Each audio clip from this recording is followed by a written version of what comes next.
Back to my channel Mousumi gardening tips channel আপনাদের সবাইকে স্বাগত। তোমরা যারা আমাকে ফেসবুক থেকে দেখছো তাদের বলবো চ্যানেলটাকে এক্ষুনি ফলো করে নাও, আর যদি ইউটিউব চ্যানেল থেকে দেখো তাহলে বলবো চ্যানেলটাকে এক্ষুনি সাবস্ক্রাইব করে অল বাটনে ক্লিক করলে তাহলে সব রকম নোটিফিকেশন তোমরা পেয়ে যাবে। তো দেখো আজকে ভিডিওটা নিয়ে এসেছি, খুব ইন্টারেস্টিং হতে চলেছে। সেটা হচ্ছে একদম ঘরোয়া লিকুইড ফার্টিলাইজার বা হোমমেড ফার্টিলাইজার যেটাই বলো তোমরা, সেটা হচ্ছে একদম বাড়িতে তৈরি যে ফার্টিলাইজার যেটা গাছের জন্য প্রচন্ড পরিমাণে উপকার। আর সেটা দেখতেই পাচ্ছ, দেখো থাম্বনেল দেখে আশা করি তোমরা বুঝতে পেরেছো যে আমি কি নিয়ে ভিডিও করতে চলেছি। তো দেখো এখানে সুন্দর একটা গাছ দেখতে পাচ্ছ, এই গাছের ফুল ফল যেটাই বলো না সেটাই কিন্তু খুব সহজেই চলে আসে যদি তোমরা এই টোটকাটা ফলো করো।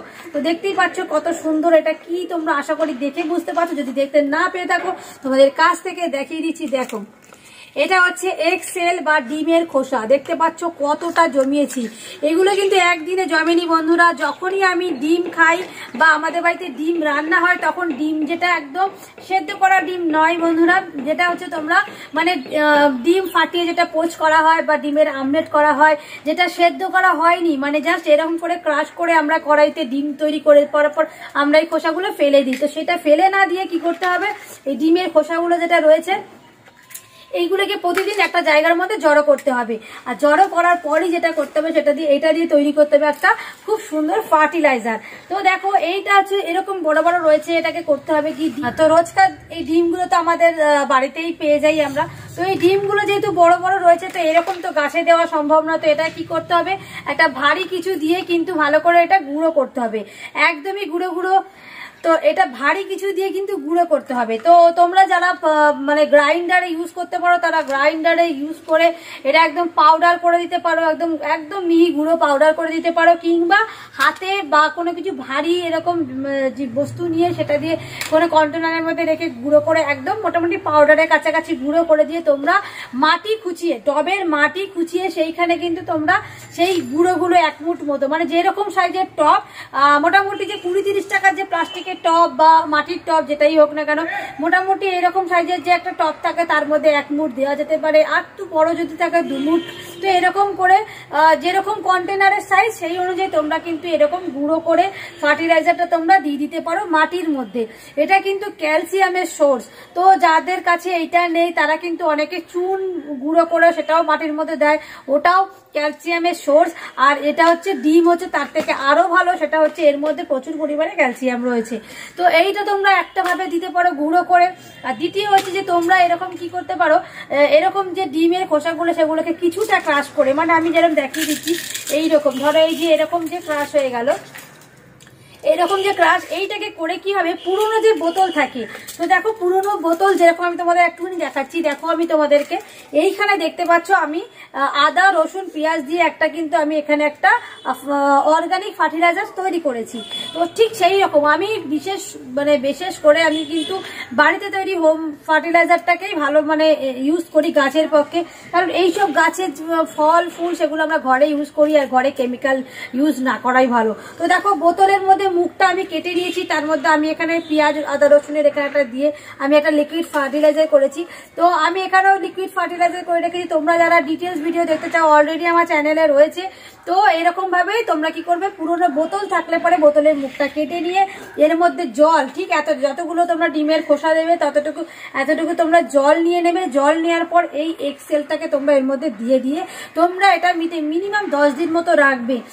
4-5 দিনে অতটা এফেক্ট বোঝা যায় না। তো তোমরা যদি 10 দিন মতো রাখতে পারো কিংবা 7 থেকে 8 দিন রাখতে পারো, দেখবে তোমরা পাতলা যে কাঁচের জলের কালারটা কিন্তু একদম অলরেডি ডিপ কালারের সাদা কিন্তু হয়ে আসবে, কারণ এইটার মধ্যে যে উপকারটা আছে সেটা কিন্তু জলের মধ্যে দ্রবীভূত হয়ে গিয়ে জলের কালারটাকে পাল্টে দেবে। তো সেই যে লিকুইড ফার্টিলাইজারটা তৈরি হবে সেই ফার্টিলাইজারটা কিন্তু তোমরা গাছের গোড়ায় মাটিতে দিতে পারো, কিংবা ওইটা একটা স্প্রে বটলের মধ্যে নিয়ে কিন্তু সেটা হচ্ছে ওভারঅল গাছের মধ্যে কিন্তু স্প্রে করে দিতে পারো। তো স্প্রে করে দেওয়ার পরে হচ্ছে পোকামাকড়ের উপদ্রব থেকে কম আসবে, এবং গাছের এরকম পাতার মধ্যে যে খাদ্যের অভাব হয় বা প্রোটিন পুষ্টিকর যা কিছুর মানে অভাব হয় সেটা পূরণ হবে, এবং গাছের মাটিতে দেওয়ার পর সেটাও কিন্তু উপকার হবে। তো দেখতে পাচ্ছ যে ফেলে দেওয়া জিনিসগুলোকে নিয়ে আমরা কিন্তু গাছের জন্য দারুণ ফার্টিলাইজার তৈরি করতে পারি। যারা তোমরা গার্ডেনিং চ্যানেল ভালোবাসো বা গাছ ভালোবাসো তারা বাইরে থেকে পয়সা খরচা করে কোনো রকম ফার্টিলাইজার না কিনে এনে তোমরা ঘরোয়া ভাবে লিকুইড ফার্টিলাইজার তোমরা তৈরি করতে পারো। তো আমার চ্যানেলে অলরেডি রয়েছে, আমি বারবারই বলছি চ্যানেলের মধ্যে তোমরা ভিজিট করো, পুরো চ্যানেলটা থরলি দেখো, তোমরা ফার্টিলাইজার পেয়ে যাবে। আর একদম বিনা পয়সায় কিভাবে গাছের কাটিং থেকে চারা তৈরি করবে, কিভাবে গাছটাকে ভালোভাবে ফুল ফলে ভরিয়ে দেবে, সবকিছু তোমরা কিন্তু এই নোটিফিকেশনের মধ্যে যদি তোমরা অল বাটনে ক্লিক করে থাকো, আমার চ্যানেলটাকে সাবস্ক্রাইব করে রাখো, তাহলে সব রকম নোটিফিকেশন তোমরা পেয়ে যাবে। তো এইভাবে কিন্তু তোমরা এক্সেল ফার্টিলাইজার তৈরি করতে পারো। আর কি কি রকমের ফার্টিলাইজার বাড়িতে তৈরি করা যায় তোমাদের যদি জানতে ইচ্ছা করো, তোমরা আমাকে প্লিজ কমেন্ট করে জানিও, যে সেই নিয়ে কিন্তু আমি আলাদা করে একটা ফার্টিলাইজার তৈরি করার একটা ভিডিও তোমাদেরকে দিয়ে দেবো। তো আজকের এই ভিডিওটা তোমরা দেখলে তো কত, আর এর জন্য মানে এইসব গাছে তোমরা যদি দাও, আর বিশেষ করে যে সমস্ত গাছের ফুল ফল তোমরা বাড়িতে খাও, বিশেষ করে ধরো তুলসী পাতা, নিম পাতা, যেগুলো আমরা ঘরোয়া মেডিসিন প্ল্যান্ট হিসেবে ইউজ করি, তো সেইগুলোর মধ্যে কিন্তু তোমরা চেষ্টা করবে যে হোমমেড ফার্টিলাইজার দেওয়ার, কেমিক্যাল না দেওয়ার। কারণ কেমিক্যাল দিলে কিন্তু সেই কেমিক্যালগুলোই ঘুরে ফিরে এই গাছের মধ্যে যাবে এবং সেটা আমরা খাবো, তো সেটা কিন্তু মানে হেলথের জন্য একদমই ভালো না। তো যদি ভিডিওটা তোমাদের ভালো লাগে অবশ্যই লাইক শেয়ার কমেন্ট করতে ভুলবে না। চ্যানেলে নতুন বন্ধু হয়ে থাকে চ্যানেলটাকে এক্ষুনি সাবস্ক্রাইব করে নিয়ে অল বাটনে ক্লিক করে দাও। আর যে সোশ্যাল মিডিয়া লিঙ্কগুলো দিলাম সেগুলোতে একবার হলেও ফলো করে নিও, ভিজিট করে নিও, ভালো লাগলে সাবস্ক্রাইব করতে ভুলো না। তো আজকের জন্য এটুকুই, লাইক শেয়ার কমেন্ট করিয়ে সাবস্ক্রাইব করিয়ে আর বেল বাটনে ক্লিক করে দিও।